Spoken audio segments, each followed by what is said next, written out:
Hello students, this is जय टोशानी।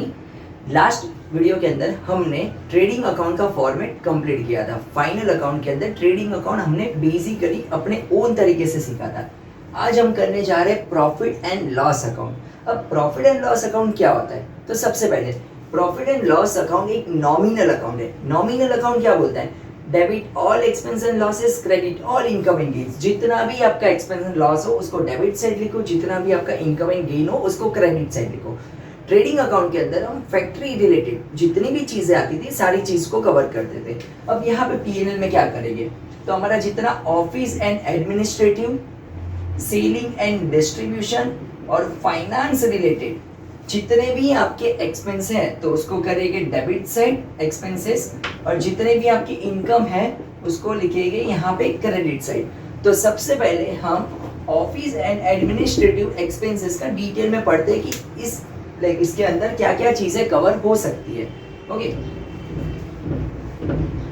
सो office and administrative expense में सबसे पहले आता है ऑफिस रेंट। अब ये ऑफिस रेंट क्या होता है? अब मेरा प्रोडक्शन हो रहा है, बिस्किट बनाने का फैक्ट्री है, तो मैं वहां से तो फैक्ट्री से तो सेल नहीं करूंगा, तो मैं क्या करूंगा? अपना एक ऑफिस रखूंगा जहां पे मेरा पूरा कंट्रोल एंड मैनेजमेंट होगा। सो जो मैं ऑफिस का भाड़ा भरने वाला वो मेरा खर्चा तो है। कौन सा खर्चा है? तो ऑफिस एंड एडमिनिस्ट्रेटिव रिलेटेड खर्चा है। तो ये चीज कहाँ पे आएगी? PNL account debit side. Second आते हैं सैलरी। अब ऑफिस में क्या होता है? हमें स्टाफ को हायर करना है, तो स्टाफ ऐसे तो आएगा नहीं, तो उसको हम क्या देंगे? पेमेंट देंगे, सैलरी। सैलरी जो होता है वो मंथली बेसिस पे होता है, उसके लिए हम उसको पीएनएल अकाउंट डेबिट साइड लिखते हैं। ठीक है, उसके बाद आएगा इलेक्ट्रिसिटी। इलेक्ट्रिसिटी यानी कि लाइट बिल, जैसे लाइट, ट्यूबलाइट, पंखा, जो भी बोलो, एसी वेसी, सारी चीजें हमारे ऑफिस के अंदर होती है, तो उसका भी खर्चा लगेगा। तो वो कौन से हेड के अंदर लिखेंगे? So PNL account debit side. Next है इंश्योरेंस प्रीमियम। अब देखो, फैक्ट्री का इंश्योरेंस पे कर रहे तो trading account debit side, but अगर सेम चीज अगर आप ऑफिस का इंश्योरेंस निकाल के रखते हो तो पीएनएल अकाउंट डेबिट साइड आएगा। उसके बाद आता है rent, rates and taxes. Rent पे किया, रेट्स एंड टैक्सेस वो पूरा साथ में आएगा, तो ये भी अगर रहेगा तो PNL account debit side, because ये ऑफिस एंड एडमिनिस्ट्रेटिव रिलेटेड खर्चा है। Printing and stationery. अब देखो, ऑफिस के अंदर पेन पेंसिल लगेगा, स्टेशनरी आइटम्स लगेंगे, प्रिंटर लगेगा, इंक लगेगी, कार्ट्रिज, जो भी बोलेंगे, तो ये सारे खर्चे हम ऐसे तो नहीं लिख सकते ना कि आज 10 रुपए का पेन लेके आए, आज 500 रुपया पेपर के लिए दिया, नहीं। तो हम वो कौन से हेड में लिखेंगे? तो प्रिंटिंग एंड स्टेशनरी। हम जितना भी सामान ऑफिस में स्टेशनरी रिलेटेड आइटम हो, खर्चा हो, सब ये हेड के अंदर डायरेक्ट लिख देंगे। उसके बाद आता है telephone and trunk call. Telephone मतलब ऑफिस के अंदर आपको टेलीफोन तो देखने मिलेगा, plus trunk call. Trunk call होता है यानी कि दूर का कॉल। अगर आप आईएसडी कर दो या दूर का कॉल करोगे तो उसको ट्रंक कॉल बोलेंगे। उसके बाद आते हैं सन्ड्री एक्सपेंसेस। सन्ड्री का दूसरा नाम है जनरल एक्सपेंसेस और तीसरा है मिसलेनियस एक्सपेंसेस। तो ये जो भी ग्रुप ऑफ एक्सपेंसेस है अलग अलग, वो सारे छोटे मोटे जो हमने नहीं लिखा है, जैसे हम बोल सकते ग्रुप ऑफ, वो सारे एक्सपेंसेस हम पीएनएल अकाउंट डेबिट साइड लिखेंगे। नेक्स्ट है ट्रेड एक्सपेंस। ये ट्रेड मतलब ट्रेडिंग वाला नहीं है, ये ट्रेड मतलब बाइंग एंड सेलिंग करना। जैसे ऑफिस के अंदर जो भी बिजनेस डील हो रही है, अगर उसके लिए कोई खर्चा हो रहा है, सो वो हम ऑफिस रिलेटेड है तो पीएनएल अकाउंट डेबिट साइड लिखेंगे। नेक्स्ट है ऑफिस एक्सपेंसेस। ऑफिस में कोई खर्चा हुआ तो।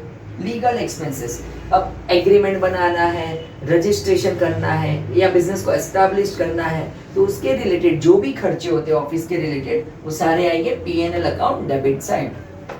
पेटी एक्सपेंसेस। पेटी मतलब छोटे मोटे, जैसे कैश हमें रखना ही पता है, आपने पेटी कैश बुक सुना ही रहेगा, तो जो छोटा मोटा पेटी एक्सपेंसेस होगा, जैसे कि चलो माचिस लेके आ गए या नीचे किसी को वॉचमैन को 20 रुपया टिप दे दिया, तो ये जो छोटे मोटे ऑफिस के अंदर खर्चे हो जाते हैं हम उसको एक हेड देके पेटी एक्सपेंसेस उसके अंदर लिखेंगे सारे खर्चे। उसके बाद है एंटरटेनमेंट एक्सपेंसेस। अब ऑफिस के अंदर हमारा स्टाफ है, वर्कर्स है, सो उसको कहीं ना कहीं हमें लेके जाना है। पूरा साल तो हम काम कराएंगे, तो कहीं ना कहीं उसको एंटरटेन करने के लिए, मानो कि कहीं ट्रिप पे लेके गए या मूवी दिखाने के लेके गए, तो हम ऐसा थोड़ी ना लिखेंगे कि भाई स्टाफ को ये वाला मूवी दिखाया, नहीं। हम क्या लिखेंगे? एंटरटेनमेंट पर्पस ये खर्चा हुआ जो होता है ऑफिस के अंदर, तो एंटरटेनमेंट एक्सपेंस लिख देंगे।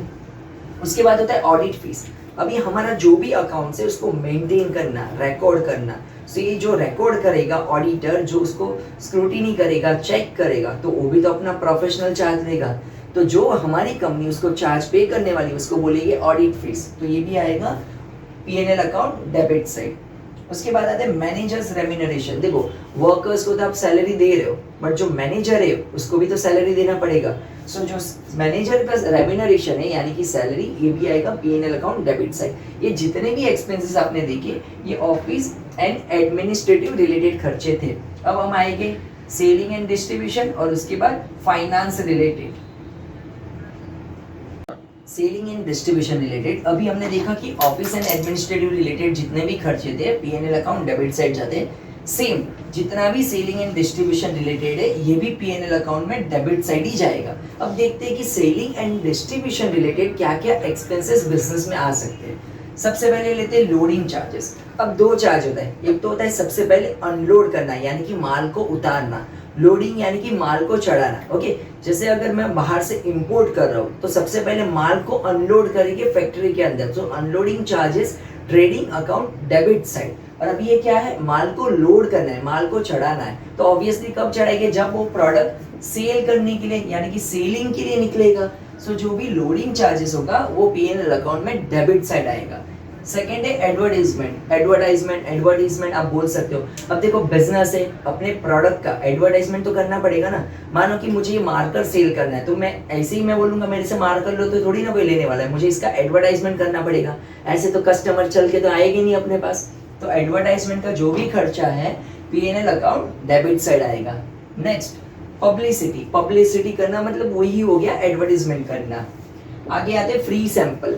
आपने मोस्टली देखा रहेगा कोई जो भी स्टोर्स होते हैं ना, बड़े बड़े स्टोर्स, उसके बाहर यहाँ पे एडवर्टाइजमेंट होता है free sample. As a free sample वो लोग डिस्ट्रीब्यूट करते हैं। कोई भी जब नया प्रोडक्ट मार्केट में लॉन्च होता है ना तो सबसे पहले लोग टेस्ट करवाते हैं, सर आप ये चेक करो कैसा है, यूज करके देखो। सो इन शॉर्ट आपको उसकी हैबिट लगेगी। मतलब कंपनी के लिए तो खर्चा है क्योंकि उन्होंने फ्री सैंपल किया तो उसका तो स्टॉक रिड्यूस हो रहा है, प्लस उसका स्टॉक कम भी होने वाला है, एक्सपेंस भी है।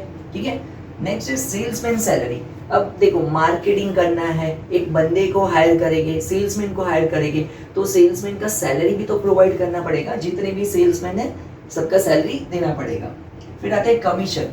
कभी कभी होता है ना कि हम सेल्समैन को सैलरी नहीं देते बट उसको कमीशन पे रखते, भाई तू 10 लाख का धंधा लाएगा तो उसके ऊपर 10% मिलेगा, इतने से इतने बीच का लाया तो तुझे इतना % देंगे। तो जो भी कमीशन है ये भी हमारा सेलिंग एंड डिस्ट्रीब्यूशन रिलेटेड खर्चा है। ये सारे एक्सपेंसेस हमारा सेलिंग एंड डिस्ट्रीब्यूशन रिलेटेड है।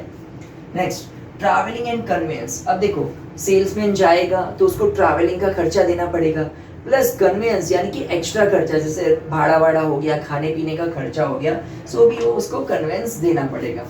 नेक्स्ट है एग्जीबिशन एक्सपेंसेस। बहुत बार क्या होता है प्रोडक्ट को प्रमोट करने के लिए हम एग्जीबिशन जहाँ पे लगता है ना वहाँ पे हमें स्टोर लेना पड़ता है। ठीक है, 4 दिन 5 दिन का जो मेला लगेगा वहाँ पे एग्जीबिशन सेंटर के अंदर हम हमारा एक टेम्पररी रेंट पे लेंगे 5 डेज के लिए, तो उसका भी तो खर्चा होगा, तो ये भी हमारा सेलिंग रिलेटेड है। फिर आता है कैरेज आउटवर्ड। अब कोई भी वर्ड के पीछे आउटवर्ड लगे, return outward and return inward को छोड़ के, कैरेज आउटवर्ड, रोरी को छोड़ के कभी भी वर्ड के पीछे आउटवर्ड लगा मतलब P&L account debit side. Carriage outward, custom outward, कोई भी आउटवर्ड तो आपको यहाँ पे लिखना है। फिर आता है मोटर वैन एक्सपेंसेस। अब कंपनी के पास मोटर वैन रहेगी तो उसका भी खर्चा लगेगा, तो ये भी आएगा P&L account debit side.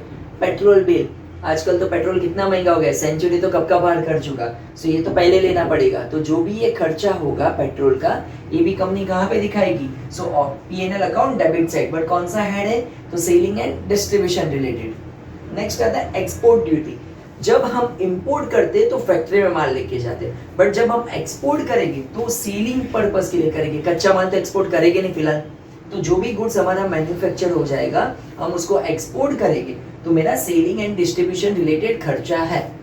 Next royalty on sales. अब 2 टाइप की रॉयल्टी होती है, थोड़ा डिटेल में समझते हैं रॉयल्टी क्या होता है। ऑन प्रोडक्शन और एक हो जाएगा ऑन सेल्स। अगर रॉयल्टी हमें प्रोडक्शन के ऊपर पे करना पड़ा so trading account debit side, sales पे लगा तो P&L अकाउंट डेबिट साइड। अब रॉयल्टी होता क्या है, it is a one type of rent, एक टाइप का रेंट हम पे कर रहे हैं। ओके, सो प्रोडक्शन क्या होता है, मान लो कि मेरी नई अभी कंपनी मुझे स्टार्ट करना है कपड़े बेचने की। अब यहाँ पे एक फेमस स्टोर है XYZ, ठीक है, और मेरी कंपनी का नाम है एबीसी। अब मैं देखो एबीसी डालूंगा तो मेरा उतना नहीं होगा, तो मैं क्या करूंगा, वो जो ब्रांड है उसका नाम यूज करूंगा। तो वो मुझे क्या बोलेगा, भाई हम लोग तो आपसे रॉयल्टी चार्ज करेंगे क्योंकि आप हमारा नाम यूज कर रहे हो। देखो यहाँ पे हम फ्रेंचाइजी नहीं ले रहे, हम खाली उसका नाम यूज कर रहे हैं क्योंकि उसका नाम मार्केट में ज्यादा है। तो मैंने क्या किया, मेरा बिजनेस अच्छा चले उसके लिए मैंने उनको एक टाइप का रेंट पे किया। तो वो मेरे लिए तो खर्चा है ना, तो कौन सा खर्चा हुआ, ऑन प्रोडक्शन पे लगा। तो ट्रेडिंग अकाउंट डेबिट साइड में मेरे बुक्स ऑफ अकाउंट में दिखाऊंगा। सेकेंड होता है ऑन सेल्स। ऑन सेल्स मतलब क्या होगा कि सेलिंग पे लगेगा। अब मान लो कि मैं एक ऑथर हूँ, मैंने एक बुक लिखा अकाउंट का। अब मेरी इतनी कैपेसिटी नहीं है कि मैं पूरे वर्ल्ड वाइड या इंडिया पूरे कंट्री लेवल पे मैं इसको डिस्ट्रीब्यूट करूँ। तो मैं क्या करूंगा, एक पब्लिकेशन के पास जाऊंगा, उनको बोलूंगा भाई ये बुक है आप इसको पब्लिश करो। तो क्या बोलेगी, ठीक है काम कर, ये ले 10 लाख रुपया और आप निकलो यहाँ से, ठीक है। सो बोलेंगे 10 लाख में अपना सेटलमेंट करो। बट क्या मैं आपको लग रहा है कि 10 लाख में जो बुक है मैंने इतना मेहनत से लिखा है वो 10 लाख रुपए ले लूंगा, नहीं। मैं उनको क्या बोलूंगा, भाई 10 लाख तो चाहिए बट जितना आपका सेल्स हो उतना उसका मुझे 20% दो। तो ये जो हमारे बीच में डील हुआ, तो वो कंपनी उसके बुक्स ऑफ अकाउंट में क्या लिखेगी कि भाई मैंने इस ऑथर को 20% रॉयल्टी दिया है ऑन सेल्स। तो अब समझ में आया कि प्रोडक्शन क्या होता है, सेल्स क्या होता है। प्रोडक्शन पे लगा trading account debit side, sales पे लगा पीएनएल अकाउंट डेबिट साइड। देखो प्रोडक्शन सेल्स, ट्रेडिंग पहले आता है सेल्स बाद में आता है। अगर आपको मेंशन नहीं किया है कि रॉयल्टी किस पे लगा है तो हम समझेंगे कि मेरी कंपनी स्टार्ट करने के लिए यानी कि प्रोडक्शन पे लगा है। तो अगर एग्जाम में खाली ओनली रॉयल्टी आता है ना कि रॉयल्टी लिख के दे दिया है, तो आपको लिखना है trading account debit side. Okay, अभी हमारा नेक्स्ट है फाइनेंस रिलेटेड एक्सपेंसेस। ओके, सो अभी आएगा फाइनेंस रिलेटेड एक्सपेंसेस। सबसे पहले हो गया ऑफिस एंड एडमिनिस्ट्रेटिव, फिर आएगा सेलिंग एंड डिस्ट्रीब्यूशन और अब आती है फाइनेंस। जितने भी फाइनेंस रिलेटेड अगर एक्सपेंस होगा तो पीएनएल अकाउंट में डेबिट साइड आने वाला है। अब देखते हैं कौन से एक्सपेंसेस फाइनेंस रिलेटेड होते हैं। सबसे पहले हो गया इंटरेस्ट ऑन लोन। अगर आपने लोन लिया है, बैंक से लोन लिया है, मानो कि मेरी कंपनी ने बैंक से लोन लिया तो उसके ऊपर ब्याज तो लगने वाला है। ये जो मैं इंटरेस्ट पे करूंगा ना वो मेरा फाइनेंस रिलेटेड खर्चा है, सो आएगा PNL account debit side. Second आता है इंटरेस्ट ऑन कैपिटल। अब देखो बिजनेसमैन अपने बिजनेस में पैसे इन्वेस्ट करता है, ठीक है। मैं मानो कि मैंने 1 लाख रुपए इन्वेस्ट किया, मेरे पार्टनर ने 2 लाख इन्वेस्ट किया, जो भी बिजनेस को दिया, तो हमने जो बिजनेस को दिया उसको हम बोलेंगे कैपिटल। बट रिटर्न में हमें कुछ ना कुछ तो मिलना चाहिए ना, तो जो भी पैसा हमें रिटर्न में मिलेगा ब्याज, उसको बोलेंगे इंटरेस्ट। बट ये देखो हमारे लिए फायदा है, बट कंपनी क्या बोलेगी, मेरे को ये फाइनेंस रिलेटेड खर्चा हुआ क्योंकि उन्होंने इंटरेस्ट पे किया, सो इंटरेस्ट ऑन कैपिटल ये खर्चे के अंदर आने वाला है। नेक्स्ट है इंटरेस्ट ऑन बैंक ओवरड्राफ्ट। मानो कि मेरी कंपनी ने बैंक से ओवरड्राफ्ट लिया, ठीक है, सो उसके ऊपर भी ब्याज लगेगा, वो भी आएगा फाइनेंस रिलेटेड एक्सपेंस। फिर आते हैं बैंक चार्जेस। बैंक चार्जेस में आपको पासबुक हो गया, चेकबुक हो गया, एटीएम फैसिलिटी, लॉकर फैसिलिटी, ये जितनी भी सर्विसेज बैंक देती है, ईसीएस सिस्टम, ये सब, ये सारे बैंक अपने अपने चार्ज लगाएगा। ये आएगा पीएनएल अकाउंट में डेबिट साइड, फाइनेंस रिलेटेड खर्चा है। Next donation and charity. हो सकता है कि हमारी कंपनी ने कुछ डोनेशन दिया या चैरिटी की, तो ये भी हमारा क्या हो जाएगा, फाइनेंस रिलेटेड एक्सपेंस हो जाएगा। उसके बाद आता है loss on sale of asset. मानो कि मेरे पास 50,000 की कार थी, वो मैंने 40 में बेच दी, तो अभी 10,000 जो मेरा नुकसान हुआ है ये भी हम लिखेंगे पीएनएल अकाउंट में डेबिट साइड। ओके, इसके बाद हम देखते हैं डेप्रिसिएशन। जितना भी डेप्रिसिएशन हो, लैंड एंड बिल्डिंग हो गया, मशीनरी हो गया, प्लांट हो गया, इक्विपमेंट्स हो गए, फर्नीचर हो गए, लूज टूल्स हो गए, किसी के ऊपर भी डेप्रिसिएशन लगा तो उसकी वैल्यू कम होती है। जो भी पैसा वैल्यू कम होगा उसको हम करेंगे पीएनएल अकाउंट में डेबिट साइड, ठीक है। फॉर एग्जांपल एक मेरे पास लैपटॉप था मेरी कंपनी के पास, उसकी वैल्यू थी 30,000। अभी 1 साल के बाद जब मैं उसको सेल करने जा रहा हूँ तब आ रहे 25,000। तो ये जो 5,000 की वैल्यू जो रिड्यूस हुई है ना उसको हम बोलेंगे डेप्रिसिएशन। तो डेप्रिसिएशन ये हमारा फाइनेंस रिलेटेड एक्सपेंस भी बोल सकते हैं या तो लॉस भी बोल सकते हो, तो हम उसके लिए उसको लिखते हैं पीएनएल अकाउंट में डेबिट साइड। ओके, सो ये बेसिक हमारे थे फाइनेंस रिलेटेड एक्सपेंसेस। अब मेन चीज देखते हैं बैड डेट। बैड डेट क्या होता है थोड़ा डिटेल में समझते हैं। फॉर एग्जाम्पल ये देखो हमारा क्वेश्चन रहेगा ट्रायल बैलेंस और यहाँ पे एडजस्टमेंट दिए रहेंगे। ओके, सो सबसे पहले आपको है ना बैड डेट यहाँ पे डेबिट साइड मिलेगा क्वेश्चन के अंदर, और यहाँ पे रहेगा आरडीडी। सो ये जो दो है ना फर्स्ट एंड फोर्थ, ये हो जाएगा फर्स्ट एंड फोर्थ। आपको जो ओल्ड वाला बैड डेट एंड ओल्ड वाला आरडीडी है, आपको यहाँ पे ट्रायल बैलेंस से ही मिलेगा, फर्स्ट एंड फोर्थ। अब ये बैड डेट क्या होता है? बैड डेट मतलब amount which is irrecoverable from our customers, जो पैसा मैं मेरे कस्टमर से रिकवर नहीं कर पाया उसको हम बोलेंगे बैड डेट। फॉर एग्जाम्पल, मेरे कपड़े की शॉप है, कस्टमर्स कपड़े लेके गए, उन्होंने मुझे पैसे नहीं दिए, मुझे टोटल लेना है 10,000, अभी वो मुझे पैसे नहीं दे रहा है ना, ये मेरा हो जाएगा बैड डेट। तो आपको है ना क्वेश्चन के अंदर ऑलरेडी यहाँ पे बैड डेट का अमाउंट मेंशन रहेगा, वो सेम अमाउंट हमें यहाँ पे लिख देना है। यहाँ पे 10,000 है तो वो हम सेम चीज यहाँ पे लिख देंगे, बैड डेट। ओके, और आपको रिजर्व फॉर डाउटफुल डेट भी देगी कि भाई ऐसा लग रहा है कि 2,000 रुपये और नहीं आएगा जो नए कस्टमर से लेना है, तो ये ऑलरेडी हमारा ओल्ड वाला है, ये भी हम यहाँ पे लिख देंगे। ओके, सो अभी इसके बाद आपको यहाँ एडजस्टमेंट में भी बैड डेट मिलेगा और आरडीडी भी मिलेगा। ठीक है, सो ये जो वापस एडजस्टमेंट में मिला, हम इसको बोलेंगे फर्दर बैड डेट या तो न्यू बैड डेट, क्योंकि ये तो हमारे पास ऑलरेडी इंफॉर्मेशन था, ये साल के बाद पता चला कि भाई 3,000 रुपये और नहीं आने वाले, तो उसको तो ऐड करना पड़ेगा ना। सो ये बैड डेट के अंदर वो नया बैड डेट को भी हम ऐड कर देंगे, और यहाँ पे आपको नया रिजर्व फॉर डाउटफुल डेट भी बताएगी अमाउंट, तो भी हम यहाँ पे लिख देंगे। अब नया मिल चुका है तो पुराना हमें माइनस करना है, तो in short add less, bad debt के अंदर नया बैड डेट ऐड हो जाएगा, आरडीडी में नया ओल्ड आरडीडी माइनस होगा, bad debt RDD. Okay, old new old, ये फर्स्ट एंड फोर्थ, ये वाला है फर्स्ट फोर्थ, और यहाँ से जो मिलेगा वो सेकेंड एंड थर्ड वाला आएगा।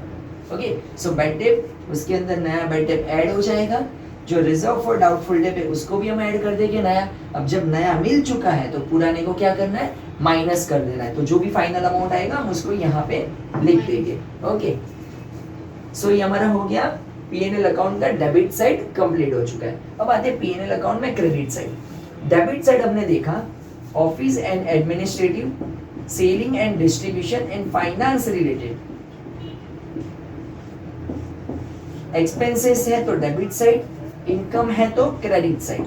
ओके, सो मोस्टली इनकम आपको नाम से ही समझ में आएगा, रिसीव्ड आया वैसा वही पता चलेगा, जैसे रेंट मिला received, commission received, discount received, bad debt recovered, नुकसान रिकवर्ड हो गया, interest received, dividend received, profit on sale of asset. तो ये सारी चीजें यहाँ पे नॉर्मल आपको नाम से ही समझ में आएगा कि ये पीएनएल अकाउंट क्रेडिट साइड आने वाला है। ओके, सो जब भी आप यहाँ पे क्लोज करेंगे हम सब में प्रॉपर देखेंगे कि कौन सा अमाउंट कैसे लिखना है। नॉर्मली बता रहा हूँ कि जैसे यहाँ पे सॉल्व क्लोज करेंगे तो यहाँ का अगर टोटल ज्यादा होता है और यहाँ का कम होता है तो हमारा हो जाएगा नेट प्रॉफिट। देखो ये सब पैसे आ रहे हैं, इधर पैसे जा रहे हैं, आने के लिए अगर 100 रुपया है, जाने के लिए 80 रुपया, तो 20 रुपए का डिफरेंस हमारा क्या हो गया, नेट प्रॉफिट। ओके, अगर वही उल्टा हो गया कि यहाँ जाने के लिए 100 रुपया, आने के लिए 80, तो डिफरेंस अमाउंट हम यहाँ पे लिखेंगे ना, ये साइड लिखेंगे। सो ये हमारा क्या हो जाएगा, डिफरेंस अमाउंट जो भी होगा ये हमारा नेट लॉस हो जाएगा। ओके, सो यहाँ पे इस लेक्चर के अंदर हमने प्रॉफिट एंड लॉस प्रॉपर एक परफॉर्मा कंप्लीट किया है। अब नेक्स्ट वीडियो के अंदर आप देखोगे balance sheet. Thank you so much.